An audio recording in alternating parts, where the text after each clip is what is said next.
त्याचबरोबर या ठिकाणी आम्ही महिलांच्यासाठी बऱ्याच चांगल्या सूचना केल्यात। आम्ही ज्यावेळी हे पत्रक आपल्याला देऊ त्यात तुमच्या लक्षात येईल।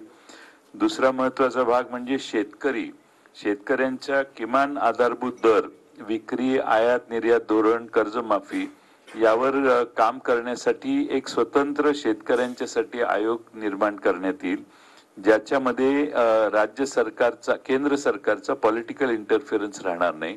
तर देशातल्या शेतकऱ्यांची परिस्थिती, त्यांच्यावर आलेले संकट, त्यांना देण्याची सुरक्षितता आणि संरक्षण यासाठी हे आयोग वेळोवेळी निर्णय घेईल।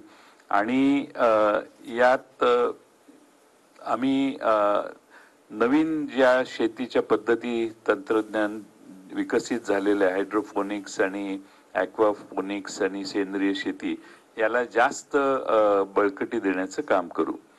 या देशात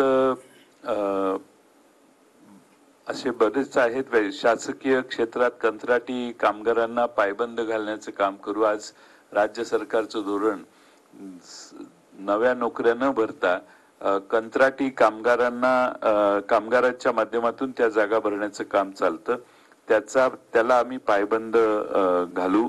कोणत्याही परिस्थितीत सत्तेत आल्यावर पूर्णपणाने ती कंत्राटी कॉन्ट्रॅक्ट लेबर सरकारी नोकरीत घ्यायचं बंद करू। सगळ्यात महत्त्वाचं म्हणजे दुर्बल घटकांसाठी जातनिहाय जनगणना ही सत्तेत आल्यानंतर सरकारकडून हा आग्रहानं जातनिहाय जनगणना करण्यासाठी आग्रह करू। आणि त्याचबरोबर आरक्षणातली जी अट आहे 50% पर्यंत, त्याच्यावर आरक्षण जाऊ शकत नाही, तर ती अट जातनिहाय जनगणना झाल्यानंतर या देशामध्ये आपल्या लक्षात येईल वेगवेगळ्या जातींना किती टक्के आरक्षण असलं पाहिजे त्यांच्या लोकसंख्येप्रमाणे।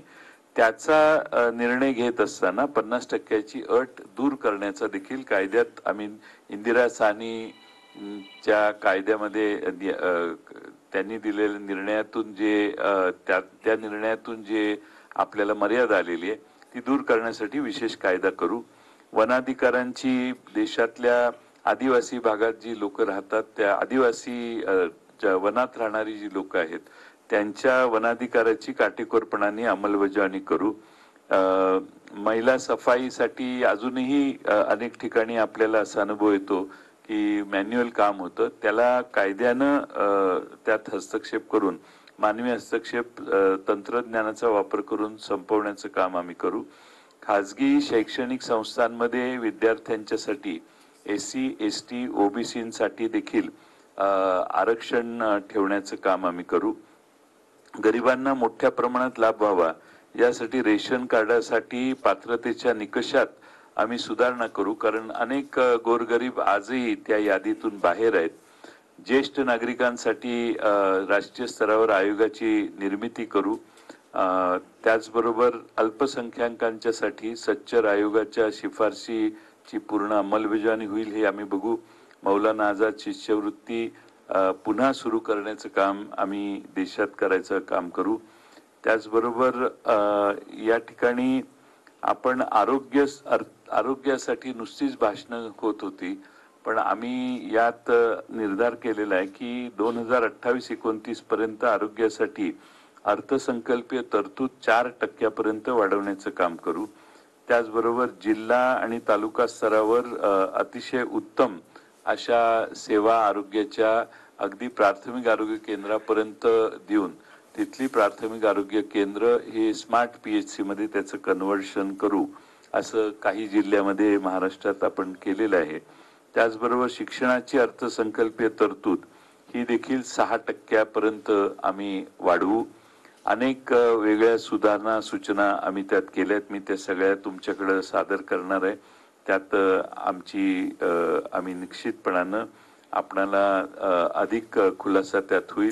GSTच्या सुधारणेत एकच दर निश्चित करू, स्वतंत्र GST काउन्सिल करू आणि शेती आणि शैक्षणिक वस्तूंवर 0 GST आम्ही आकारू। शेती आणि शैक्षणिक वस्तूंवर GST 0 असेल आमच्या राज्यात। त्याचबरोबर आपण खाजगीकरणाच्या धोरणाचा आढावा करू आणि ज्या पद्धतीनं देशात ज्या वेगानं खाजगीकरणाचं सगळ्याच सेवा या खाजगी करण्याचं काम चाललंय. त्यात आम्ही काही मर्यादा करू. पर्यावरणात नेट झिरो एमिशनची पातळी गाठायचा प्रयत्न करू. अग्निवीर स्कीम रद्द करू राष्ट्रीय सुरक्षेच्या संबंधात आणि सशस्त्र सेनांमधील महिलांची भूमिका आणखी विस्तारित करू. अग्निवीर स्कीम ही रद्द करणं आवश्यक आहे अशी देशातल्या तरुणांचा आग्रह आहे आणि ती भूमिका आमच्या पक्षाचाही तोच आग्रह असेल. सायबर सिक्युरिटी बद्दल काही मुद्दे आम्ही मांडले आहेत. परराष्ट्र धोरणात सीमेवर जी घुसखोरी झालेली आहे चीनची, अशा सर्व मुद्द्यांवर आमच्या पक्षाचे खासदार संसदेमध्ये आवाज उठवतील.